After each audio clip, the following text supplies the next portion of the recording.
Hello, everyone, and welcome to the eResidency webinar. I can see that there's already a lot of people streaming in. So we're going to wait a minute to let as many of you as possible come in, and we'll start the formal part of the webinar in 1 minute. In the meantime, if you want to start introducing yourselves in the chat, we'd love to hear your names and where you're tuning in from. And if you are an e-resident or not, if you're thinking about it, and if you are an e-resident, do you already have a company, and what sort of company do you have? Hello from Algeria, wow, and India, fantastic. Hi from Brazil. I think there are a few Brazilians probably in this webinar today because we have a very special guest from Brazil. Hello guys. Hello guys from Brazil. And some e-residents too already, so that's good. It's coming thick and fast. Italy, Switzerland, Germany. Hello everyone. How are everyone's summers? I hear it's quite hot in many parts of the world. Yes, hot. Is anyone tuning in from the beach, like from their beach chair with a drink in hand? Or by the pool, maybe? Yeah. Well, the good thing, That would be interesting. We're obviously going to talk about e-residency today, which means that doesn't mean that you live in Estonia, but if you ever decide to visit, it's a very nice time of year to visit. It's only in the low 20s. We're not too hot here. We're enjoying our outside weather. Just another reason to love Estonia. But I think let's get started. It seems like we have well over 100 people here already. So I'm going to bring up some slides.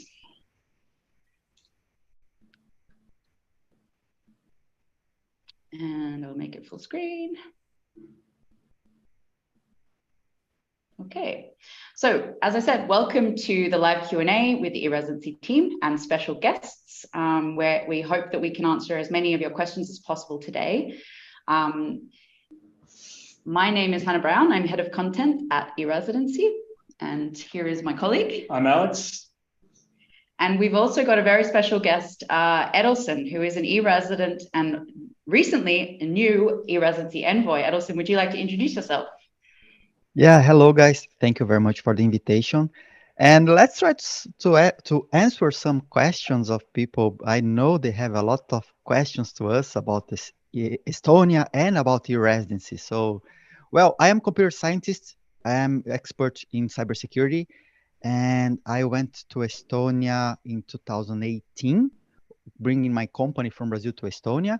And I'll tell the story just after the introduction. And then I'm here living in Estonia right now, and I will receive the invitation. I'm very honored about being an envoy of eResidency. So thank you very much for the invitation, and let's go. Thanks, Edilson. And we also have another two very special guests from OneOffice. Hi, everyone. Thank you, eResidency team, for the opportunity first to participate in this webinar. And we're very glad to share our 15 years of experience here with people who are joining. We have 133 persons already joined us, and that's the very good number. And thanks everyone for joining. And my name is Darja, and I'm working in OneOffice Estonian department as an account growth manager, which means that I'm responsible for whole Estonian market. And let's say helping people to open up the company, to expand their existing businesses to Estonia, and to find the best solution for the companies to be managed. And here is my colleague Veera. Hi, I'm Veera. I'm the legal advisor in OneOffice Estonia department, and I'm helping from start till the finish with everything from the legal part. And as I've said before, OneOffice has 15 years of international experience, and we are operating now in 7 markets: Estonia, Finland, Sweden, UK, Ireland, Latvia, and Lithuania. And let's say we're always researching and open in other markets, so our customers have plenty of choices where to start or where to expand their existing businesses. So it means that we have specialists in each country, and if any kind of support for our customers needed regarding the country they're interested in, we're always ready to help. And I think that it actually gives the feeling that everything is done by the law correctly, and all the declarations, reports submitted, and so on. And sneak peek, there are more countries to come. So if you're interested to be updated with our news, please subscribe to our newsletter as well. And OneOffice was also the link between government and our customer in setting up the world record in online company incorporation, and it was done in 15 minutes in London Tech Week. And I would say actually that the biggest achievement and the pride of OneOffice is that we are real people who are sitting behind the computers and solving problems, helping to find the best solution, and to give like the fastest support we can. And I think that this personalized attitude is one of our strengths. And I think from this, we can move to another slide, to the next one. And Vera will introduce our services a bit more. Okay. Our service is really easy to start. Most of our services are online, so you can make the purchase straight from the website.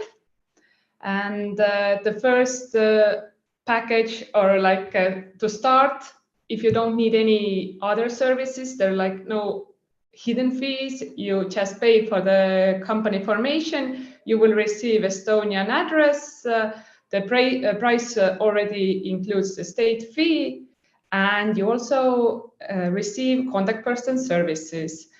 Then when you need to have accounting services, then for only 35 euros per month, you will have an online service where you can create the sales invoices and store all your expense documents, and they are all comfortable in one place, and it is really convenient for you.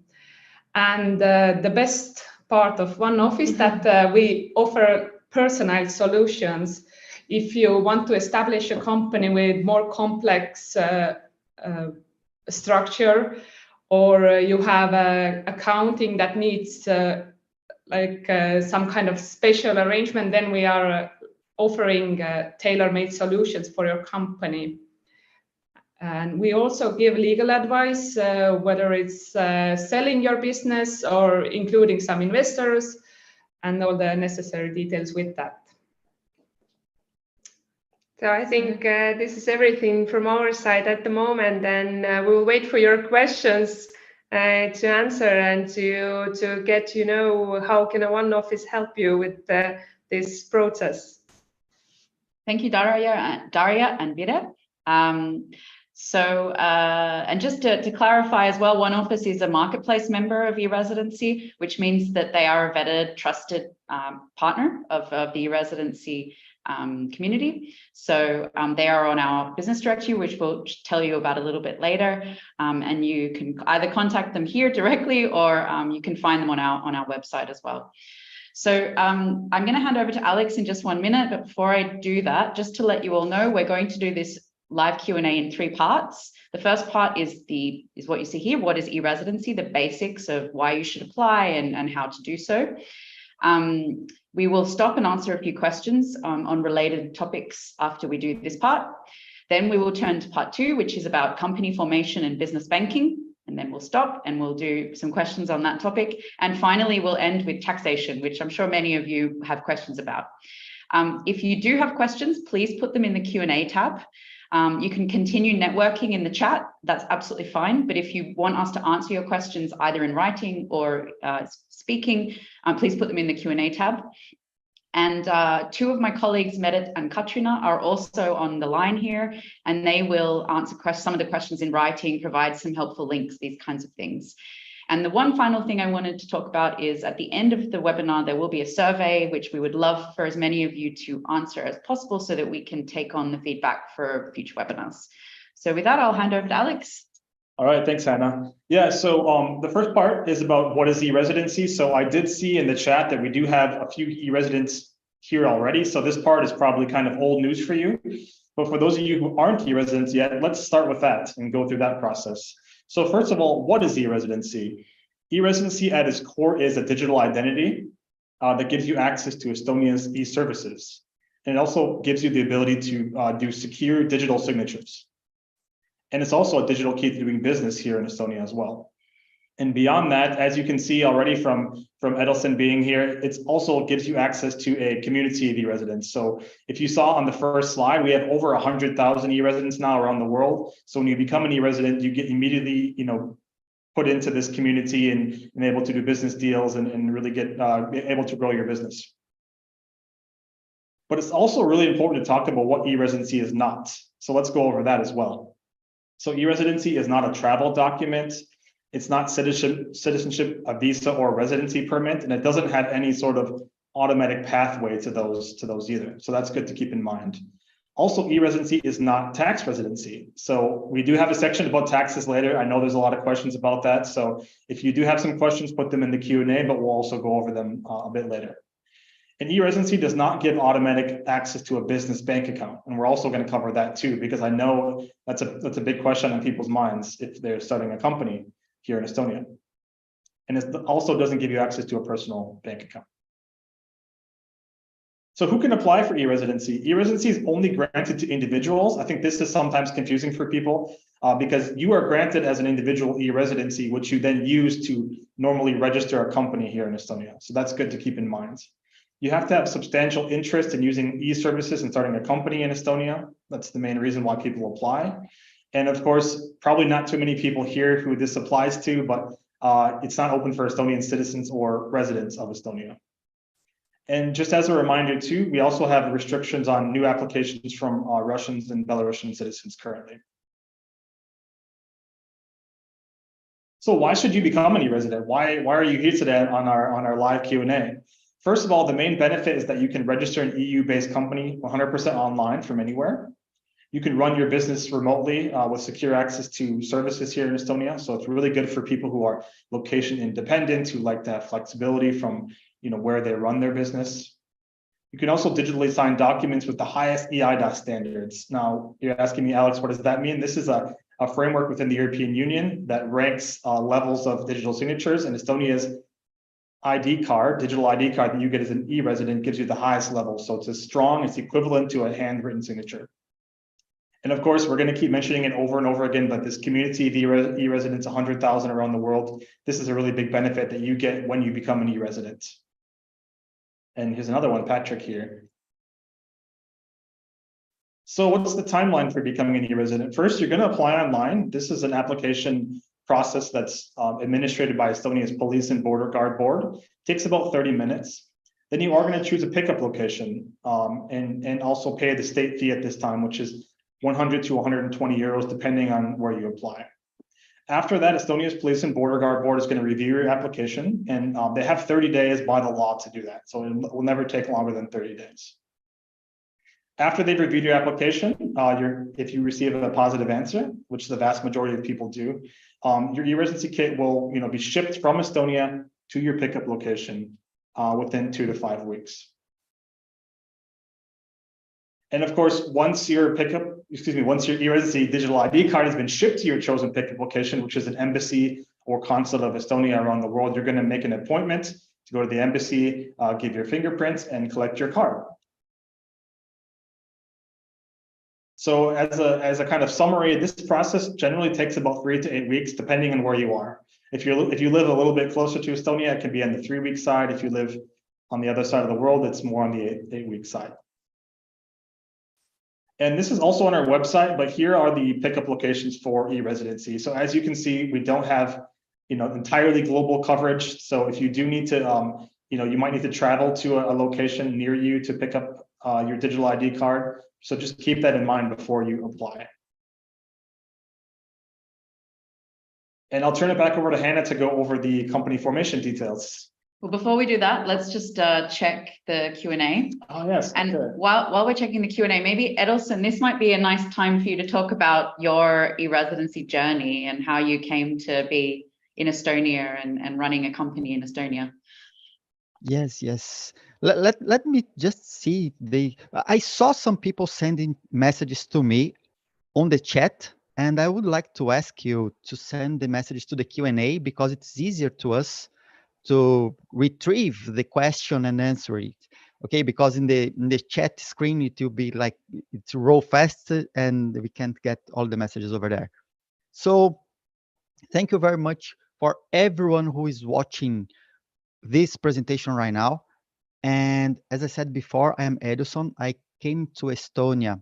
I started my journey to Estonia in 2017, and because of the kind of services I created in Brazil, I created a company who does authentication of people, authentication of documents, digital. We developed some protocols for digital identity, and then some traditional institutions in Brazil, they didn't like what we were doing. And then we had some problems with them. They started to stalk us in events, trying to apply some censorship on something we were talking about, and they became more aggressive. And at some point, our lawyers told us, you need to leave the country. And then we started to look into some jurisdictions for some place who could understand better what we were doing. And because we use blockchain as infrastructure, we don't handle cryptocurrencies. We don't talk about cryptocurrencies. We don't sell cryptocurrencies to anyone, but we use public blockchains infrastructure to manage everything we do as a company. And Estonia, after doing a huge research around the world, we found Estonia as the best place to go, because we researched around like 40 jurisdictions, since Hong Kong to Portugal. And then we crossed something that is important to us, the regulation, taxes, costs for living and for running the company. And then Estonia was on the top of the list.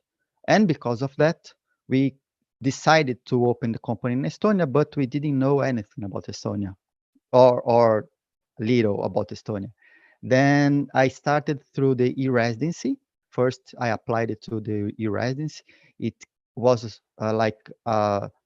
accepted or available in 1 month. As Alex was saying before, they have a rule for 30 days. They need to be able to issue the e-Residency after or review the e-Residency, because they can deny or they can accept. Then in Brazil at that time, the Estonian embassy was closed in the same year, 2017. And then the closest place to get the e-Residency was Portugal. Then I had to travel to South Korea. And when I was returning to Brazil, instead of going to Brazil, I came to Estonia to get my e-Residency, open the company, apply to the bank account, then return to Brazil just after. Because, well, in Brazil, we have a lot of bureaucracy for everything. Like opening a company take months sometimes. And everything is low over there. And I didn't believe, for sure, I didn't believe Estonia could be faster to open a company. So I decided to come to Estonia to apply by myself and understand. And okay, then I got my residence. In Brazil, we have some intermediary for opening the companies. We need to go to some accounting company to help you, because it's a lot of paper, a lot of rules, a lot of things to do. Then I came to OneOffice. They helped me, and Ian was talking to me at that time. No, you can do it by yourself.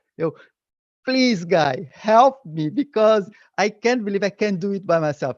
Okay, then OneOffice helped me, and I applied. It was like what Ian had said. He applied. It was like a Friday, almost evening. It was like 5 p.m. In the next Monday, he was calling me saying, it was during the morning, very early. He told, oh, your company is open. The register number is this. Then you can go to the bank and open the bank account or apply to the bank account. Then I chose LATV. I went there because the bank you need to go. It's not because Estonia, it's because of European rules. I needed to go to the bank. I applied in person over there. Then it took a lot of time for opening the bank account, because it was my first relationship outside Brazil. First time, and they needed to understand a lot of things about my company, about myself, about my partners. Then, but the bank account was open just after. So that's part of my journey to Estonia. And the company, I realized the company was 100% open after the bank account. And sometimes it's not easy, for sure, but it's not because of Estonia, it's because of the European rules, and we are subject to that. Thank you, Edilson. That's really helpful. And I will ask you, because there are a few people talking about wanting to know more about blockchain and crypto. Maybe we'll talk about that a bit later. You can talk about your expertise in that area a bit later, but I can see quite a few people wanting to know more about your company and your interests. There have been a few people asking about, why aren't there pickup locations in this country or in this region, or why are some old pickup locations closed? Unfortunately, we only do have these 40 or so locations around the world, and we appreciate that we do have some geographical gaps. There are different things we're testing at the moment. For example, these mobile pickup points is something that we're piloting, and we are rolling those out to sort of more cities each year. So yeah, it's watch this space, but at the moment, the best thing to do is to actually travel to a country where you can easily, either get a visa or go visa free to collect your digital identity.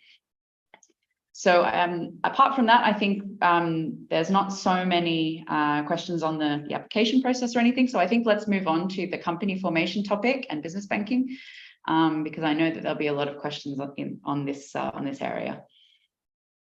So the first question you might ask, and we've sort of touched on it a little bit, is why do business in Estonia? Why start a company here? And we like to think of there being 4 really good reasons. The first is that it's easy at every stage, whether you're actually registering the company. You heard from OneOffice before that you can register a company in 15 minutes. And that was actually an e-resident on stage at a business conference in London. So it was that quick. Once you are running the company, it's also very easy to manage the administration and the accounting, for example. It's all digital, and you have 24/7 access remote from wherever you are in the world to the systems to help you do that.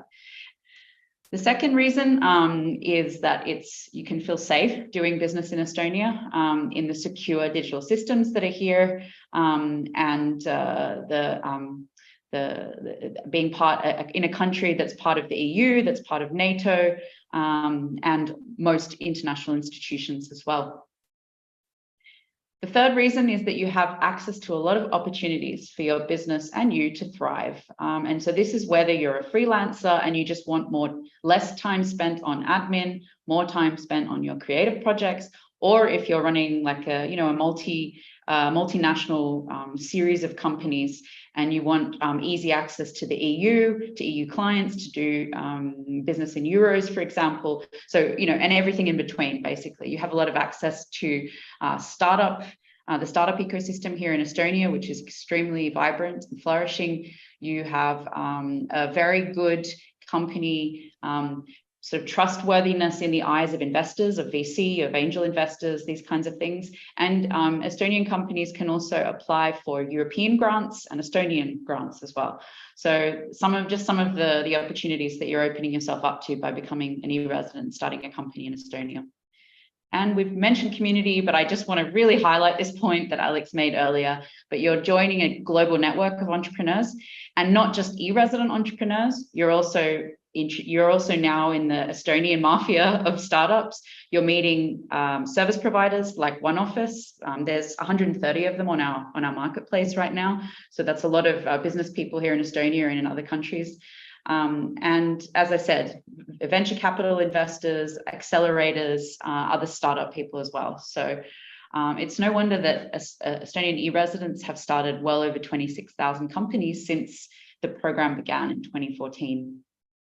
But here I just wanted to quickly ask Daria and Vida, do you have anything to add here about why do you tell your clients Estonia is a good place to start a company? I would say basically from my experience that the main point of having an Estonian company and becoming an Estonian e-resident is that you can do everything online, you can do everything remotely, and it gives the possibility for freelancers who are opening their companies and providing services for their customers to enjoy traveling around the world and doing their things, doing their businesses and growing their businesses and gaining partners, etc. So you can, let's say, mix two things. You can enjoy your life and you can do your business, and we will manage the other parts like accounting, etc. Thank you. So the process of company registration, it's even easier than becoming an e-resident, I would say. So once you are an e-resident and once you have your digital ID card, you can start your company as soon as you have it, basically. So the first thing we recommend doing as an e-resident is to choose a service provider. And I'll talk a little bit more about this in the next slide, but you'll definitely need them for at least one service.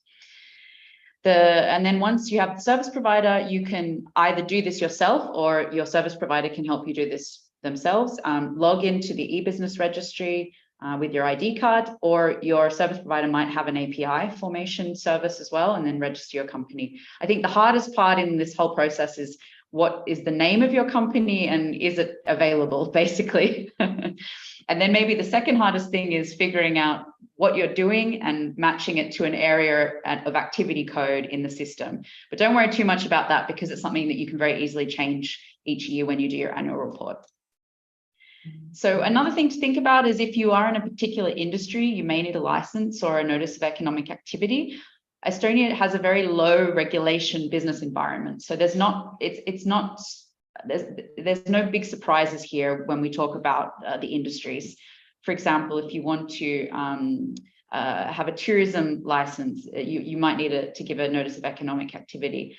If you are doing some types of educational activities, if you are doing construction and also financial services. So if you are providing, for example, a crypto wallet as part of your service, you'll definitely need to get a financial service license. So this is something that you need to think about. But for the vast majority of people who are, say, wanting to do consulting or marketing services or IT, programming, these types of things, it's very unlikely you'll need a license. And finally, you'll apply for a business banking account. Most people do it differently from you, Edilson. It's normally company, then bank account, but apparently it is possible the other way too. And we will talk about business banking in a few slides. So I mentioned the marketplace, and you can also see actually OneOffice's logo here as well. So this is a product on the eResidency website. And it's a business directory of service providers that we vetted and trust know how to provide services and the types of services that e-residents need. So there are over 130 service providers on the marketplace. And as I mentioned, there's probably one thing that you will need a service provider for at least, and that is a local contact person. It's the only mandatory service that most e-residents need. And it's if your company has a foreign management board address. So if you, as say the sole director, or a group of, if there is a group of you as directors, if you all live overseas and you have foreign addresses, then you'll need to have a local contact person and address in Estonia. Only certain professionals or licensed representatives can be a contact person, but they operate as the company's local address, mailbox, and messenger service. But they're not. They don't have any liability or responsibility for your company. They're not a director, a shadow director, a non-executive director, any of these things. They're purely a contact messenger for your company. And then the marketplace. On the marketplace, there are also many other services. Let Yes. me interrupt you just 1 second. Yes. My first contact in Estonia was OneOffice as well. So I hired them to receive all the mailings and everything, and being the contact person in Estonia. So they provided that service to me as well in the very beginning. You know, Edilson, I had no idea that it was OneOffice, so I'm really glad that I invited you along to the webinar today. It's worked out perfectly. I shouldn't have said anything, but yeah, so, and then you will find service providers on the marketplace who can also help you with company formation if you need that assistance, accounting, legal consulting, as OneOffice do, tax consulting, and more. So definitely advise you to have a look on the marketplace, and it does have a lot of features built in. So filters, for example, a comparison tool, a review and rating system. And I've done a video with a demo of the marketplace on our YouTube channel. So I recommend, if you're having trouble sort of navigating it, watch the video, and hopefully that can help you find the right service provider for you. Okay, so let's talk about costs. So the application fee for e-Residency, as Alex mentioned, is 100 to 120 euros. Sorry, ignore the mistake on the slide. To start a private limited company, which is known in Estonia as an OÜ, is 265 euros. And a local contact person, you're looking at, say, somewhere between 200, 400 euros a year. Sometimes you can find a bit lower, sometimes it's a bit higher, but this is sort of the average that we see. Accounting, you can find accountants that start from about 50 euros per month. It might be part of a package where you get the local contact person as well, or they help you with company formation. So look out for those kinds of deals. They can be really cost effective and helpful for your administration. And then also think about when you're making a budget, particularly in the first year of starting a company, some of the other costs. So do you have to travel to a pickup point to pick up your ID card? You might have some extra expenses there. What extra services do you need, and are there fees involved? Some banks have transaction fees, so think about that. There are also extra fees involved with getting business licenses. And for example, if you're working with a lot of software and these kinds of things, or cloud storage, you know that they can cost quite a lot. So think about those kinds of things as well. We've done some like rough back of the sort of beer coaster costs for your first year startup fees. And if you're DIY or do it yourself, which here I just mean become an e-resident, start a company, and get a local contact person, you're looking around just over 550 euros for the first year. If you want more help though, if you want an accountant or one of these packages I mentioned, then you're looking more over the 1,000 euros mark for the first year. And we do recommend that if you're someone who doesn't really like admin or accounting, or you're just a little bit worried about thinking about different laws and rules in Estonia with the accounting side of things, maybe it's a good idea, at least for the first year or two, to use an accountant. And then once you know the system, once you've realized actually maybe it's not that difficult and you can do it yourself, then maybe in future years you can delegate it to yourself or someone else. And that's something that's unbelievable for a Brazilian, like doing the accounting for your company during the entire year. I just hire accounting over here to do the annual report, to help us with the annual report. And it's pretty cheap. It's not expensive.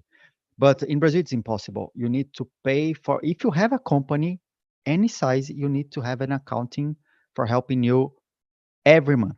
every month. You can't do by yourself. You do some mistakes or something wrong, and you pay pay fines because of that. And here in Estonia, you can do everything by yourself. And every ending of, it's not the ending, but at the beginning of the month, I go to the EMTA website. I report everything I need to report. Like I spend, I don't know, 5 minutes maximum. And after like reporting everything, paying the taxes, and I'm free to work in my business during the entire month. That's the thing. Thanks, Edilson. Yeah, that's a really nice practical use case there. So I mentioned the OU, that this is the private limited company. Just a few things on this. This is by far the most popular business form in Estonia, not just amongst e-residents, but also amongst Estonians as well. And if you ever do visit Estonia or meet an Estonian somewhere in the world, I will put a €5 bet on the fact that they probably have their own OU. Everyone in Estonia has their own OU. It's they use it for their sort of side hustle or their Airbnb or everything. It's a very simple company structure to set up and to manage as well. It's suitable for one shareholder companies, solopreneurs, freelancers who want to use sort of a more legally safe structure for their business. It's also suitable for companies of 3 or 4 as well, or more shareholders. It has very low minimum share capital. It's from €1 per shareholder, and the company, obviously, as it's a private limited company, it limits the shareholders' liability. And there's a very easy registration process, as we've covered before. I'm going to hand over to Alex to cover business banking. Yeah, so thanks, Hannah. I mean, I've seen quite a few questions about banking in the Q&A, and I think our colleagues have been doing a good job answering those, but let's just take some more time to go through the process, because I know there's quite a few questions. So the thing to keep in mind is there are 3 basic options to open a business bank account for your Estonian company. The first one is the most popular, and it's also the easiest, which is working with a payment institution or a fintech company that's in the European Union or European Economic Area. This is because these business accounts can be opened fully online, so you don't need to go through extra hassles. It offers you the widest choice. So on the next slide, we have a chart with some of the fintechs that work well with e-residents who started companies here. You can also look for additional ones as well. But to keep in mind, they do not provide business loans. So if you were looking to get a business loan, then this wouldn't work for you. But again, I would really like to highlight that this is what most e-residents choose to get started with a fintech account or a payment institution account first. Another option is to work with a bank in the EU or EEA. So for example, if you already have a banking relationship with a bank in the EU, you can approach them and say, hey, can I open up a business account for my Estonian registered company? I just talked to an e-resident who was visiting Estonia 2 months ago, and he actually did this with a bank in the Netherlands, and it was fine. So there's a lot of people who actually find this really easy to do as well. And again, yeah, based on your existing relationship, that's normally how it works. The third option is if you do want a traditional business bank account in Estonia, this is what Edilson was describing here with LHV, which is a popular traditional Estonian bank that people use to open up their business bank accounts. If you want to do that, you will need a strong connection to Estonia. So they're going to say, what's your business plan? Do you have any employees in Estonia? Do you have any business partners here? Do you plan to have an Estonian language website at some points? Questions like that. They will want to know that. Also, you're going to need to do a personal visit to Estonia. So as we've been saying, with e-residency, you don't need to come here, but for this, you would need to come here to open a traditional business bank account. So hopefully that answers kind of all the questions about banking and kind of goes over the 3 different options that you have. And let's take a look at the comparison chart here. So again, the first 2 on the left here, LHV and COPE, are these traditional, I don't know if any Brits here would call them high street banks probably. So these are where you need to come to Estonia to open up the business account. The rest of these on the screen here are fintechs. You can open them online for your company, and they have different, different things they offer.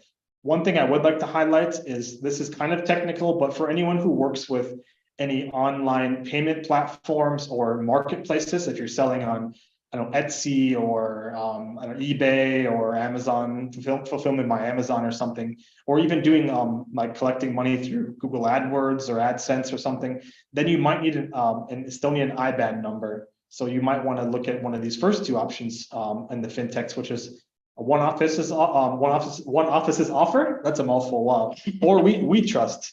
And speaking of OneOffice, maybe you guys can talk a little bit about your banking offer that we have here and how people can, get started with that. Yeah, of course. Thanks. Basically, I would say that I would start maybe from the beginning that OneOffice has my OneOffice platform. I don't know how many of you have already heard about it, but my OneOffice platform is a good place to keep all your documents and to have the overview of your company. And basically, every OneOffice customer have an access to this platform where you can easily, first of all, create sales invoices for your customers. You can even track them. You can mark them if they're paid or not, if they're cancelled, etc. You can upload all your expense documents. And on this platform, we have a section called My Money, and we have a partnership with eResidency, which means that actually eResidency is a little bit integrated into our platform, and it will refer you directly to your bank account. So basically, there are a bit more advantages of this partnership, but I will not go into details at the moment. If you're interested in, just contact us, and we will give you a little bit more information. But yeah, I would say that mostly our customers are using eResidency and Wise as well. And I would say that fintech, we will confirm that fintech solutions are actually the most popular ones. Thanks, Dario. And yeah, just if anyone wants to watch another recording of one or two webinars actually, on our YouTube channel, on the eResidency YouTube channel, there are a couple of webinars that we did last year with, one was with LHV and Co-op. So it was all about their products and their eligibility criteria. And they answered a lot of questions from the audience as well. And the other one was with fintechs, Integiro. That one was with Integiro. And we also had Decta, which is a payment wallet, payment gateway. And this is something that I don't have on the slides here, but I know that there are some people who need payment gateways on their own websites, like if they're a merchant, if they're an online seller. And we do have some really good options on our marketplace. For example, Stripe is there, and Decta, as I mentioned. So if you need a payment gateway, they're also on our marketplace. So you can find them in the filters as well. Okay, so I had one more slide here, which I forgot about nearly. And I'm not going to go through this in great detail because there's a lot of content here. And here is actually a really good time to tell everyone watching that you will get a copy of the slides. So tomorrow you'll get an email from the eResidency Zoom account with a link to our a special web page on our website, and there you can download these slides. So don't worry about writing all this down right now. But on this slide, I just wanted to point out that we have a lot of comparison content between Estonia and other countries as a business destination. And I'm currently putting quite a lot of multi-country comparison on our blog as well. But this is a sort of a short summary of some of the information that you can find in these blog posts. I just wanted to point out three things. The first thing, we've covered this already a little bit, but the time taken to register a business. Estonia is, on average, it takes about 2 hours. As you heard already, it can take as low as 15 minutes. If you compare that to some other countries where if you start a company there as a foreigner, it could take days, it could take a few weeks even in some places as well. So that's something to keep in mind. The other thing is that there's no requirement for you to have like a local director or an authorized agent to act for your company in Estonia, and you don't need a visa, for example. In other countries, if you want to open a company there as a foreigner, there are these other conditions. So for example, in the US and in Portugal, you'll need an authorized agent. In Ireland, you actually need at least one director who's resident in the European Economic Area. And in Singapore, you'll need a local director, or you'll need to live there. You'll have to have a visa to start a company as a foreigner. So only the UK and Estonia really give the option of starting as a foreigner and not having one of these things. And finally, the setup process is fully online in Estonia. It's also fairly similar in the UK and Singapore. It's particularly in Singapore, where you do have a digital ID called the Sing Pass or the Court Pass. In the UK, you don't have a digital ID, so you may be sacrificing, a little bit of security there, but you can do it online. In the other countries, it's either a no, for example, in Portugal. In the US and Ireland, you probably need help to do it with an agent or a local director, or you might even need to physically upload documents rather than using electronic platforms. So these are some of the this is the type of information we've got on our blog. So if you're really thinking choosing between Estonia and one of these other jurisdictions, recommend going on our blog and having a look, because we've got way more information on there about taxes and all sorts of things as well. So that's that. So, and then finally, in this section of the presentation, if there are any Ukrainians in the audience, we've been running this program since the war in Ukraine started in March last year. Basically, Ukrainians can get e-Residency paid for by the program, and there are a series of participating service providers who will cover your company registration fee as well.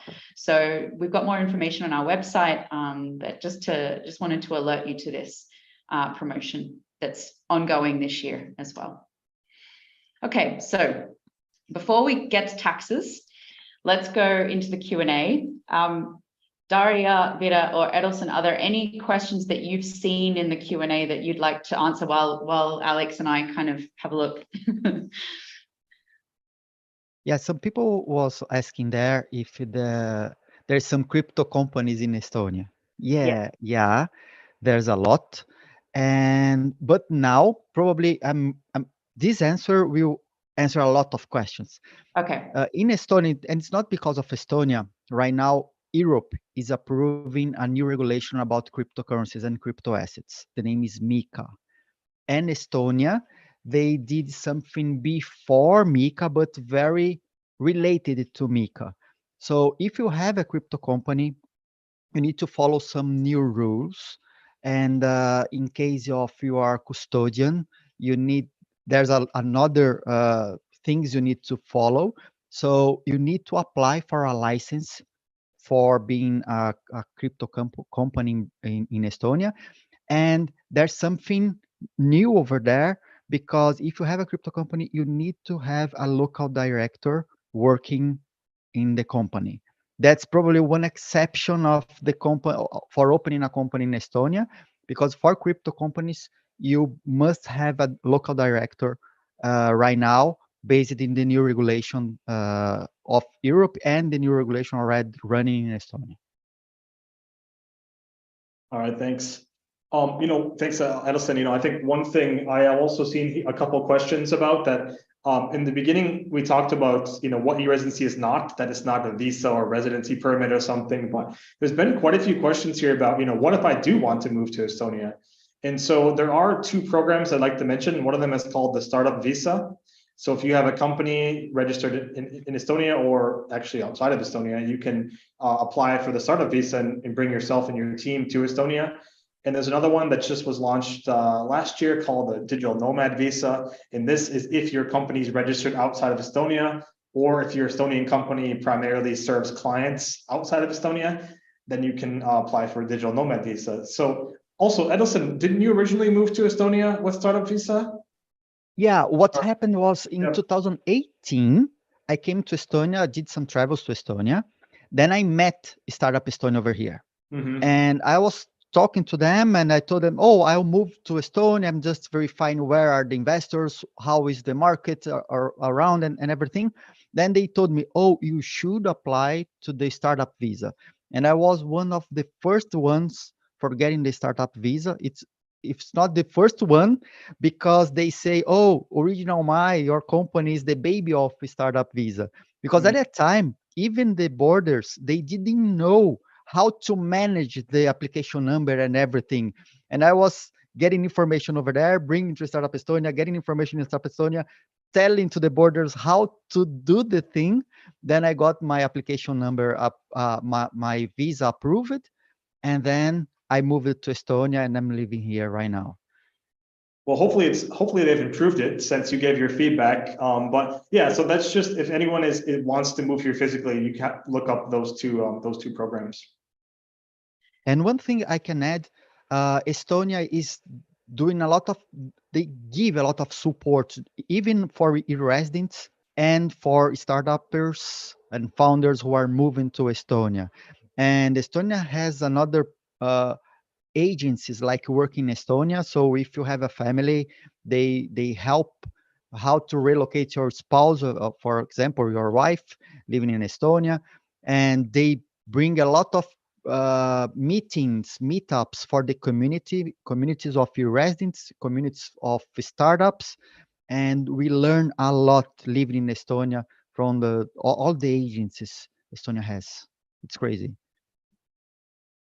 So there's a question from a couple of people about, do I need to set up a company straight away as soon as I become an e-resident? And actually, no, you don't. You have time. The e-residency digital identity lasts for 5 years. So you have 5 years really to do it. So if you become an e-resident and then maybe, something happens in your life and you're like, oh no, I'm not quite ready to start right now, that's absolutely fine. Just be aware that after 5 years, you would need to renew your digital ID and get your second card. And there's also a few people asking about recording of this webinar. So we're actually live streaming this simultaneously on YouTube, and the recording will stay up on YouTube afterwards. So if you want to rewatch, you can do that as well. And then the final thing that I wanted to say, because I did see a question, maybe we didn't make this clear, are the two hosts presenting this talk from the Estonian government or a private company? So Alex and I work for e-Residency of Estonia, which is a government program. We're a program within the Estonian Investment Agency. So yes, we are talking to you from the government's perspective, the product's perspective as well. But Estonia is a startup nation, and things move here pretty quickly. So don't think of us like your average, bureaucrats or civil servants. Think of us as more of a government startup. I can see another question here that I can maybe bring up. Can I open several companies with e-residency? This is fine. You can absolutely do this. There are many e-residents who have more than one or even two companies. But one thing that I will note here is it's actually possible to do different things with just one company. So Estonia doesn't have a rule that you can only operate your company in like that in one area of activity. So for example, if you were doing business consulting or maybe you're sort of giving some advice on like marketing or something, but you also wanted to use your company to hold some investments, you can actually do that. Personal investments, you can do that with the same company. If you would prefer though to have two separate ones, also fine as well, just so you know. I would actually maybe add here regarding OneOffice services, and since we have pretty big team here in our headquarters in Tallinn, we have lawyers in-house, we have accountants in-house, and basically we are welcoming every customer with any structure you want to open. We help with holding companies, with subsidiaries. We can what's our big strength is that we do work in, as I've mentioned before, 7 countries. And we have a lot of customers who are actually growing together with us. And they have some time ago opened the company, for example, in UK. And where do they live actually? And then they have started to think about expanding their business, and they have opened Estonian company, and they have moved both companies to OneOffice, and we are managing the accounting part of their business fully, like for a UK company and for Estonian one. And so this Estonian company is now the holding company of UK company. So basically we do handle all such of the most complicated cases, and if you have any questions, just feel free to contact us. And I think Vera will help with Yes, we also establish companies that maybe one of the shareholder is an individual, but the other shareholder is a company, and the company can be from UK or wherever. But this is just a little bit longer procedure when a foreigner company is starting a company. But we also provide the service for this. Yeah, that's a really good point. I think because I did see a question about, can I have a Delaware LLC as a shareholder? And yes, you can, that's fine. But it will require a notary, I think. So yeah, it will take a bit longer, but there are service providers like OneOffice who can help you with that. And someone else asked whether, if you have more than one shareholder or director in your company, do they have to be e-residents? It will make things much easier to do your admin if everyone is an e-resident or has some form of a Estonian ID card, whether it's an Estonian or whether it's an e-resident. But it's also possible to do it without, but then again, you probably need to do most things using a notary. So just so you're aware, it will make life much easier if you're all e-residents. Okay, so we've only got sort of like 10-15 minutes left, so I really want to get on to taxes. I can see that there are a lot of questions already about taxes, and also a lot of questions from some nomads. And I'm hoping that some of the content I cover in the next part will answer some of your questions as well. So let's turn to part 3, which is taxes. And in the meantime, yeah, continue asking questions, and we'll try and answer as many as we can by the end of this. So the first slide here is very simple. Can you plug the, sorry, my power. Sorry everyone, power issues. Okay, sure. Thanks. Sorry everyone. So the first slide here is just to introduce you to the main taxes to be aware of as an international company founder. The first one is your personal taxes, and generally speaking, this will be declared in your country of tax residence. I can already hear you saying, what if I don't have a tax residence? Wait, we'll talk about that in a minute. The second type of taxes are company taxes, and generally speaking, you will declare these company taxes where your company is a tax resident and or has an effective place of management or has activities which constitute a permanent establishment. These are all long words and big international tax concepts, and I'll cover them more in the next slide. The third type of taxes to be aware of are the payroll taxes and social contributions. In some countries, these are known as labor taxes or superannuation, pension, these kinds of names. And you will declare these where your employees of your company are located or registered. And this includes yourself. If you're a solopreneur, and you pay yourself a salary as an employee of your company, wherever you are located, you'll need to look at the local employment laws and around labor taxes there and register yourself if necessary. And the final type of taxes, which we're not going to cover in much detail today because they're a whole webinar of their own, are value-added taxes or VAT, also known as GST in some countries as well, sales taxes essentially. So in Europe, these are generally paid in the country where you register and pay them in the country where your end consumers buy products. But if you're selling online, that Europe has made some streamlined procedures where you only need to register and declare your VAT in one country. So you can do this in Estonia. The rates might differ depending where the end product is being purchased by the consumer, but you can usually set this off between countries. The tax authorities will set this off between countries. So the schemes I'm talking about are the one-stop shop and the import one-stop shop. And again, as I said, they could be a whole webinar in themselves, but just so you know that the European Commission is trying to make VAT a little bit more streamlined. So these things are happening, which is great.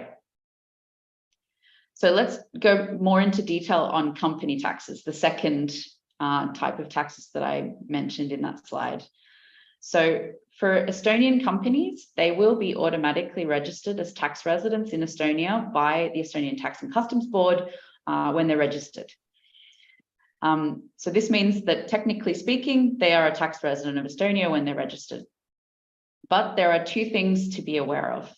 The first is that if your company is also considered a tax resident in another country, so if it's effectively managed in another country, I can see, I've already seen questions from people in Germany on this. The German tax board is particularly strict on this. So just so you're aware, if you're running your Estonian company from Germany, if your office is there, if your employees are there, your assets, everything, it's very likely that you will be considered to be effectively managing your company in Germany. And also it's very likely that the German tax authority will consider your activities to create a permanent establishment in Germany. So your company will probably have tax liabilities there as well. And then the other thing is, if you remember right at the beginning of this webinar, Alex said that e-residency is not a tax residency, which means that e-residency won't exempt companies from dual tax residency or foreign tax liabilities. The good news, though, is that Estonia has signed well over 60 double taxation treaties with different countries, including Germany. So if it looks like you should be paying corporate tax, your company should be paying corporate tax in Germany, for example, or other countries that have treaties, it's very likely that the Estonian tax authority will exempt taxation here in Estonia of your dividends. So these are some things that maybe this might surprise some people on the webinar. Maybe you haven't heard of these sort of international tax concepts before, but this is something that, yeah, every international company, every company operating across borders, this will affect all of you, no matter whether you're an Estonian company, a Delaware company, or Portuguese, whatever it is. So you shouldn't be double taxed as an e-resident, but we recommend that you contact a local tax consultant for professional advice. And now I want to talk a little bit about the Estonian tax system. Firstly, Estonia has very minimal tax regulation compared to other countries. The legislation is very, very thin and very easy to understand quickly. It also has relatively low rates compared to other countries, particularly in Europe. So what does this mean? It means that there's no annual corporate income tax. Instead, you pay standard tax on distributed profits. So anything that you reinvest, any profits that you reinvest in your company, you don't pay any tax on this, no annual tax. It's only when you start distributing profits in the form of dividends, for example, that you pay 20/80 on the net distributed profit. If you do this regularly over 3 years or more, the standard rate goes down to a reduced rate of 14/86 on net distributed profits. VAT in Estonia is 20%, and you must register for VAT if your company is making 40,000 euros turnover per year or more. And as I mentioned in the earlier slide, there are these European one-stop shop and import one-stop shop regimes to simplify VAT procedures, and Estonia is part of these regimes. So that makes things a bit easier for you. In Estonia, taxes can be declared and paid online, as Edilson mentioned before. And the Estonian Tax Authority, or EMTA, as he also mentioned, is extremely friendly. They're very responsive. They have a dedicated email and contact line for non-resident taxpayers, so people who don't live in Estonia but might be paying tax here. So, and I've used not necessarily their non-resident email, but I've used their other contact forms before, and they reply with, they reply within a few hours, normally within a day. So they try and be as helpful as they can within what they can help with. So I think all of this being said, it's no wonder that Estonia has been ranked #1 on the Tax Competitiveness Index by the Tax Foundation for the last 9 years. So let's get on to the nomad topic and maybe the sort of elephant in the room of, well, but you just told us that we might not pay tax in Estonia, so why are you now telling us all the great things about taxes in Estonia? Well, this is where we start talking about substance. So if you want to, if you really want to take advantage of Estonia's competitive tax system and rates and everything, you need to show that your company has substance in Estonia. And on this slide, I'll go through a couple of ways you can do that different tax authorities around the world would consider when they're looking at your whole structure. So the first few are if you want to structure your business in a way where you would do some of these things to show that you really do have substance in Estonia. So for example, you might rent an office, hire employees here. You might come to Estonia once or twice a year to hold important board meetings and make really key strategic decisions about your company. You know, a lot of e-residents actually come and spend a few weeks a year here. It's very nice in summer, as I said at the beginning. So they come here, they come for business conferences, they come to network with other e-residents, and they hold their board meetings and meet business partners and clients, these kinds of things here. Another thing that you can think about doing is registering assets and intellectual property or IP in Estonia. You can do this through like trademarks, or you can do this with vehicles or other physical assets that might come in handy. So the next topic I want to talk about is becoming a digital nomad. So this is sort of going to what a lot of people are asking about. What happens when I don't have a tax residency? So if you are a digital nomad and you don't have a tax residency, or at least you're a perpetual traveler, this can be a really, really good way of making sure that you can pay taxes in one country. So you can basically choose where you pay taxes for your company. Maybe you choose a different place as a person. Maybe you decide that you'll choose your home country or another country with low taxes, with low personal taxes. But for your company, as a digital nomad, you're much safer paying your company taxes here in Estonia. One thing that I wanted to mention at this point, because I saw that someone did say that they're often on a sailboat, or they're lying on different beaches, traveling a lot.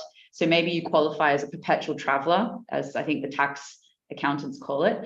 One thing that you should be aware of is if you decide I'm not going to pay taxes anywhere for yourself, I'm talking about personal taxes here, is that a few years down the track, when you do decide that you want to settle somewhere, and maybe get a business loan or a personal loan, mortgage to buy a house or something, the bank is going to look a little bit strangely at you when you say that you haven't paid taxes for a few years.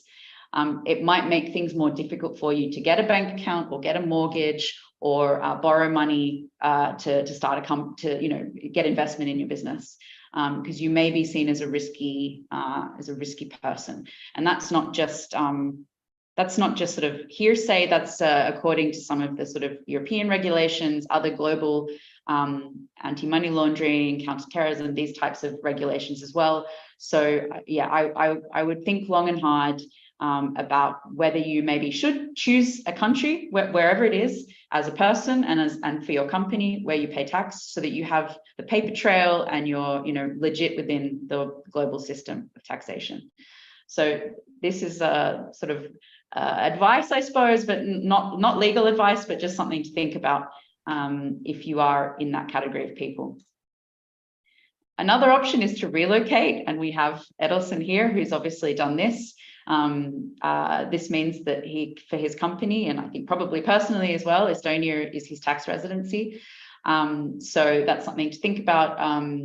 Very easy for you to do if you're in Europe already, because Estonia is part of Schengen. And as we already mentioned before, there's a lot of visa programs that can help you move here as well. And we have more information about all these topics on our website at this link. Okay, so that's all for the tax. And for doing, just to add, and for doing businesses with the entire Europe, it's pretty easy being in Estonia because it's in the bloc, the European bloc. So it's pretty easy. That's one of the biggest things for our decision, because we evaluated many countries in Europe at a time, and because of our strategy is selling some products to the Europe as well. because in Portugal, Spain, Italy, they have the same issues with bureaucracy as we have in Brazil. They understand very well the problems I'm trying to solve. Then coming to Estonia was a great thing for addressing those countries as well. Thanks, Edilson. Daria, did you want to maybe make a comment on some of the tax stuff? Yeah. Get back to this tax topic and to maybe give some additional information and additional, let's say, blog posts from where to gain a little bit more information about Estonian taxes. Maybe it would be better if I will just attach it to the chat so everyone will see it in just a second.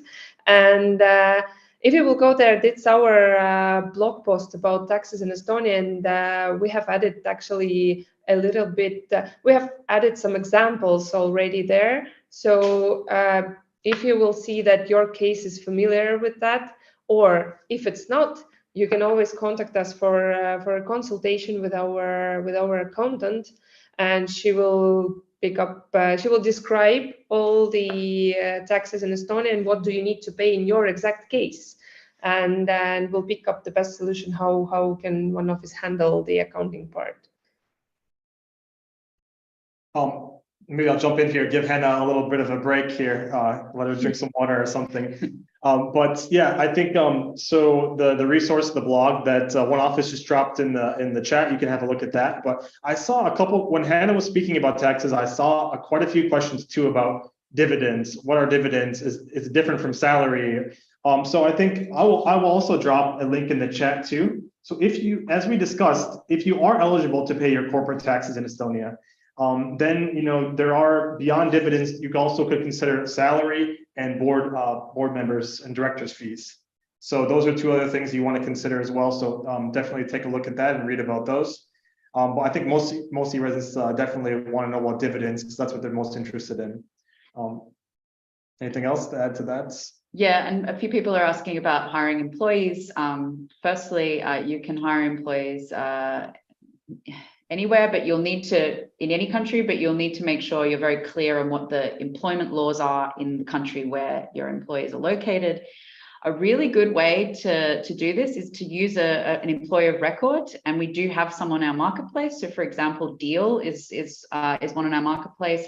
There are others like Remote, other companies that can help you with that kind of stuff, and they are they act as the employer of record, and they know that what the rules are and what the registration requirements and like the tax, social benefits, all these kinds of things are for different countries, so they can advise you on that. And they often do a lot of the admin for you through like a payroll, their own payroll platform. So if you're looking at hiring employees in different places, I recommend looking at those.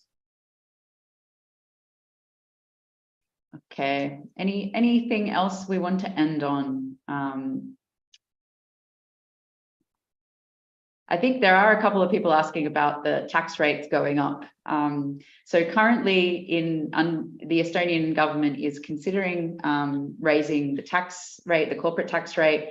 The personal one, I think, is going up next year. The corporate one, we'll see. If it goes up, it'll go up in 2 years' time. But it hasn't been approved yet, so let's see what happens. And if it does go up, it'll go up to 22 over 80. No, 78. So it'll be 22% of net distributed profits. So that's something to be aware of. But it won't. They'll still have this 0% on reinvested. So any profits that your company makes that you put back in, basically leave in the company bank account, essentially, you don't pay taxes on that like you would in a country that has an annual corporate. From the minute that you earn your first euro in your company, you owe taxes. It's not like that in Estonia at all. And that's really the key benefit of Estonia's corporate taxation system. It's really meant for companies that are growing and reinvesting in themselves. It's really the best place to do business if your business is in that phase. So I think that's a good place to stop the webinar. I know that there are many questions we haven't answered, but if you do have more questions or feel like you didn't quite get the answer that you were looking for, here are a few different ways that you can ask ask our team. So as I mentioned at the beginning, you'll get a survey pop up. Please answer it. It would be great to hear your feedback on this session. We have a subreddit here linked that you can find and ask questions. And there are not only people from our team monitoring it, but there are other e-residents and service providers there. So you might get answers that way. There's also a Facebook group called e-Residents of Estonia, which is another great place to ask questions from different people. I've put our customer support email address here. So if you have any specific questions about e-residency, that's a good place to go. And if you're ready to apply, if you're not yet an e-resident, but if you're ready to apply, here's also the apply link. And now I would like to ask Daria and Vera if you have any final thoughts or any final things that you'd like to tell the audience before we go. Actually, the only thing I would like to add is that if you are not an e-resident at the moment, but you consider becoming, then actually OneOffice offers e-residency application assistance as well. And this is one of our services which is connected to company formation and, as we have talked before, address and contact person services. So basically you can get the full package with assistance for applying for e-residency, and then we can help you with starting your company, and we can provide address and contact person services. And the usual price for assistance is 100 euros plus VAT, but for all the webinar attendants, we do offer it for 0 until the end of the August. So you can get it actually for free. Just go to our landing page and contact me directly for additional information. Thank you, Daria. That's a really nice offer. Thank you. And Edilson, thank you so much for being here. How did you find it today? Oh, it was cool. I was answering many questions in Q&A for the people as well. I answered many. If you have more questions, you can find me in LinkedIn, and I'm always available. You can find me on social media as well, and or through Original My. That's my company. We are now living in Estonia. I live in Estonia under the startup visa right now. And I'm very glad for helping and by the invitation for being here. So thank you very much. And if I can contribute in anything, just you know how to find me. So that's the thing. Thank you very much.